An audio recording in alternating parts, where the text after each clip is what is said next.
அனைவருக்கும் வணக்கம். இந்த வீடியோவில் ஸ்கெட்சில் எடிட்டிங் டூல்ஸ் எப்படி யூஸ் பண்ணுறது அப்படிங்கிறத பார்க்கலாம்.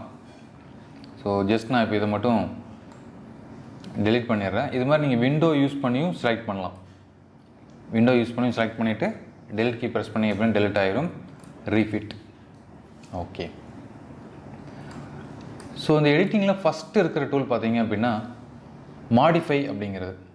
இந்த மாடிஃபை அப்படிங்கிற டூல் என்ன பர்பஸ்க்கு அப்படின்னா, நீங்கள் பாருங்கள், இப்போ இதோட வேல்யூ நான் சேஞ்ச் பண்ணுறேன். இது வந்து 200 இருக்குது. இது எனக்கு வந்து 20 இருந்தால் போதும். எனக்கு இந்த ப்ரொஃபைலே ஃபுல்லாக வந்து கொலாப்ஸ் ஆகிடுச்சு. முன்னாடி சி செக்ஷன் மாதிரி இருந்தது, இப்போ வேறு ஏதோ ஒரு ப்ரொஃபைல் மாதிரி தெரியுது. இது மாதிரி நம்ம ஒரு டைமென்ஷன் சேஞ்ச் பண்ணோம் அப்படின்னா என்டையர் ப்ரொஃபைலுமே சேஞ்ச் ஆகிரும், இல்லை கொலாப்ஸ் ஆகிரும். நம்மளால் ஐடென்டிஃபை பண்ண முடியாது, மற்ற டைமென்ஷன்ஸ் கொடுத்து என்னால் கரெக்டாக மாடிஃபை பண்ண முடியாது அப்படின்னா அப்போ வந்து இந்த நம்ம மாடிஃபை அப்படிங்கிற இந்த டூல் யூஸ் பண்ணிக்கலாம். இப்போ நான் அன்டூ கொடுக்குறேன். இது ஃபுல்லாத்தையும் செலக்ட் பண்ணிவிட்டு இந்த மாடிஃபை அப்படிங்கிற இந்த டூலை கிளிக் பண்ணுங்கள். இந்த மாடிஃபை டூலை கிளிக் பண்ணதையும் இன்னொரு விண்டோ ஓப்பன் ஆகும். இந்த விண்டோவில் நம்ம ஸ்கெட்சில் என்னென்ன டைமென்ஷன்ஸ் எல்லாம் இருக்கோ அந்த எல்லா டைமென்ஷனையும் ஓப்பன் ஆகிரும். நீங்கள் செலக்ட் பண்ணியிருந்தீங்க அப்படின்னா, பட் செலக்ட் பண்ணணும், அப்போ தான் நம்ம சேஞ்ச் பண்ண முடியும். செலக்ட் பண்ணிக்கலாம். இதில் நீங்கள் கொடுக்கறது மூலமாக நம்ம வந்து ஸ்கெட்சு வந்து கொலாப்ஸ் ஆகாமல் க்ரியேட் பண்ண முடியும். அது எப்படி பண்ண முடியும்னு பார்க்குறீங்களா? ஓகே, இப்போ நான் 20 கொடுக்குறேன். இப்போ சேஞ்ச் ஆகும், நார்மல் மாதிரியே கொலாப்ஸ் ஆகிடும். பட் இப்போ இப்படி கொலாப்ஸ் ஆகக்கூடாது அப்படின்னா நான் இப்போ அண்டு கொடுத்துட்டேன். இங்கே பாருங்கள், ரீஜென்ரேட் அப்படின்னு ஆப்ஷன் கொடுத்துருக்காங்க. இந்த ரீஜென்ரேட் அப்படிங்கிறத எடுத்து விட்டுட்டீங்க அப்படின்னா நீங்கள் இங்கே வேல்யூஸ் மாற்றினீங்கன்னா, இதை நான் இப்போ வந்து 20 மாற்றுறேன். 200 இருக்கிறத என்டர் கொடுக்குறேன். என்டர் கொடுத்தது இது எனக்கு செலக்ட் ஆகிருச்சு. அடுத்த பாயிண்ட்டுக்கு வந்துருச்சு. அடுத்த பாயிண்ட்டுக்கு வந்தது ஸ்கெட்சில் எது அப்படிங்கிறது இப்படி பாக்ஸ் போட்டு காட்டிடுவாங்க. இதை வந்து நான் 25 கொடுக்குறேன். என்டர். இது ஒரு டிஸ்டன்ஸ் நான் ஒரு 6 கொடுக்குறேன். Enter. Enter or tab, anything else. So இது இங்கே வந்துட்டு அகெயின் நான் ஒரு 6 கொடுக்குறேன். கொடுத்துட்டு இப்போ நான் ஓகே கொடுத்ததுக்கப்புறம் மட்டும்தான் இந்த என்டையர் ஸ்கெட்சு சேஞ்ச் ஆகும். இப்போ டைமென்ஷன் மட்டும்தான் சேஞ்ச் ஆகிருக்கு, பட் இந்த டைமென்ஷனுக்கான ஸ்கெட்சு நம்மளுக்கு இன்னும் கிடைக்கல. இப்போ நான் ஓகே கொடுத்ததையும் இது என்டையர் ஸ்கெட்சு சேஞ்ச் ஆகும். பாருங்கள், சிறுசாகிடுச்சு. Update C. ஸோ அதே சி செக்ஷன் டைமென்ஷன் மட்டும் அப்படியே ரெடியூஸ் ஆகிடுச்சு. ஸ்கெட்சில் எனக்கு வந்து எந்த ஒரு கன்ஃபியூஸும் இல்லை. ஸோ இதுக்கு தான் இந்த மாடிஃபை அப்படிங்கிற டூல் யூஸ் ஆகுது. இன்னும் மாடிஃபைல போனீங்க அப்படின்னா இங்கே ஒரு ஆப்ஷன் கொடுத்துருக்காங்க. இது வந்து நீங்கள் மேனுவலாக இப்படி ரொட்டேட் பண்ணி சேஞ்ச் பண்ணிக்கலாம். இதுவும் மேனுவலாக ரொட்டேட் பண்ணி சேஞ்ச் பண்ணிக்கலாம். இப்போ நம்ம ரொட்டேட் பண்ணும்போது நம்ம இப்போ லைட்டாக ரொட்டேட் பண்ணோன்னா எவ்வளோ குறையணும் அப்படிங்கிறது இங்கே கொடுத்துக்கலாம். சென்சிட்டிவிட்டி. ஸோ சென்சிட்டிவிட்டி நிறையா கொடுத்தோம் அப்படின்னா ஒரு சின்ன சேஞ்ச் பண்ணோம் அப்படின்னா கூட பெரிய சேஞ்சஸ் நடக்கும். சென்சிட்டிவிட்டி ரொம்ப கம்மியாக கொடுத்தீங்க அப்படின்னா நீங்கள் நிறையா சேஞ்ச் பண்ணிங்க அப்படின்னா கொஞ்சமாக மூவ் ஆகும். ஸோ அவ்வளோதான். லாக் த ஸ்கேல் கொடுத்துட்டோம் அப்படின்னா அந்த ஸ்கேல் இதை சேஞ்ச் பண்ணோம்னா எல்லா வேல்யூவும் சேஞ்ச் ஆகும்.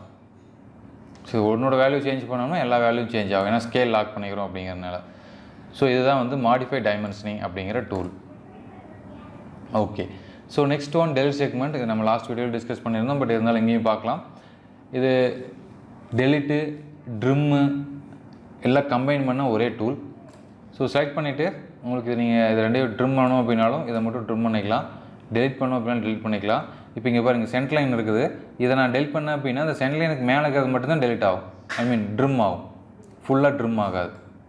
சி, இது எல்லாமே சென்ட் லைனுக்கு மேலே இருக்கிறது மட்டும் தனியாக ட்ரிம் பண்ணிக்கலாம். ஸோ இதுதான் வந்து இந்த டெலிட் அண்ட் ட்ரிம் அப்படிங்கிறது. Next one mirror. So mirror டிஃபால்ட்டாக ஹைட் ஆகிருக்கும். எந்தெந்த பார்ட்டை நீங்கள் வந்து மிரர் பண்ண போகிறீங்க அப்படின்னா அந்த என்டிட்டியை நீங்கள் செலக்ட் பண்ணிவிட்டு அதுக்கப்புறம் அந்த மிரர் பார்த்தீங்கன்னா ஓப்பன் ஆகிருக்கும். இப்போ நான் மிரரை கிளிக் பண்ணிவிட்டேன். இதை முன்னாடியே செலக்ட் பண்ணிவிட்டேன். இப்போ இந்த சென்டர் லைனை கிளிக் பண்ணுறேன். இந்த சென்டர் லைனுக்காக ஆட்டோமேட்டிக்காக எனக்கு மேலே மிரர் ஆயிரும். மிரர் ரொம்ப சிம்பிள். அண்டு கொடுத்துட்டு அகைன் அண்டு கொடுக்குறேன். ஜஸ்ட்டு நான் போய் செலக்ட் பண்ணுறேன். செலக்ட் பண்ணிவிட்டு அதுக்கப்புறம் மிரர் போங்க. நீங்கள் டேரெக்டாக மிரர் போனீங்க அப்படின்னா உங்களுக்கு அந்த மிரர் ஐக்கான் வந்து ஹைட் ஆகிருக்கும். ஸோ கிளிக் பண்ணிவிட்டேன். அடுத்தது நான் சென்டர் லைனை கிளிக் பண்ணுறேன். ஸோ மிரர் வந்துடுச்சு. ஓகே. ஸோ இதுதான் வந்து மிரர். நெக்ஸ்ட்டு வந்து கார்னர். ஸோ கார்னர் அப்படிங்கிறது எக்ஸ்டெண்ட் மாதிரியான ஒரு டூல்.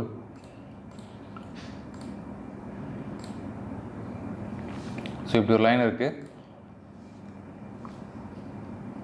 ஸோ இந்த கார்னர் யூஸ் பண்ணிவிட்டு நான் இந்த லைனையும் இந்த லைனையும் செலக்ட் பண்ணுறேன். இங்கே பாருங்கள், அந்த 2 லைனும் ஜாயின் ஆயிரும். ஸோ இந்த லைன் எக்ஸ்டெண்ட் ஆகி அதோட ஜாயின் ஆகிருக்கு. ஸோ இதுதான் வந்து கார்னர் அப்படிங்கிறது, கார்னர் ஜாயிண்ட். ஸோ நெக்ஸ்ட் ஒன்று பார்த்தீங்கன்னா டிவைட்.